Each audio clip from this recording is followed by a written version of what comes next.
মশলা কষানো হয়ে গেলে আমি ভেজে রাখা আলুটা এর মধ্যে দিয়ে দেব।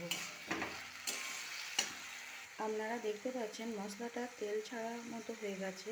এর মধ্যে আমি কেওড়া জল এবং মিঠা আতর দেওয়া দুধটা মশলার মধ্যে দিয়ে দেব এবং আরেকটু জলটা কমে এলে আপনারা দেখতে পাচ্ছেন আমার বিরিয়ানি মশলাটা আলুর সাথে ভালো করে মিশে এবং মশলাটা অনেকটাই গাঢ় হয়ে গেছে। এর মধ্যে আমি আগে থেকে সেদ্ধ করা রাইসটা গোটা বিরিয়ানি মশলা দিয়ে সেদ্ধ করে রেখেছিলাম জল ঝরিয়ে রেখেছি, সেই রাইসটা বিরিয়ানির উপরে দিয়ে দিলাম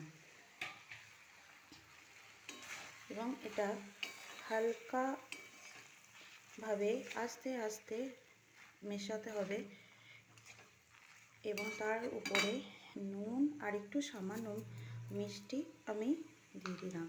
স্বাদ মতো আপনারা দেবেন, আপনাদের টেস্ট অনুযায়ী আপনারা মিষ্টি এবং নুনটা ব্যবহার করবেন।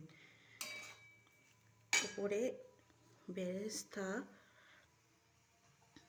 আর ঘরে ভেজে রাখা পনির, ঘরের তৈরি পনির আমি মিশিয়ে দিয়ে কিছুক্ষণ রেখে দেব।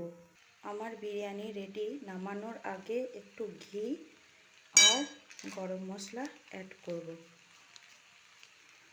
তো একটু মিশিয়ে বন্ধ করে চাপা দিয়ে দেবো।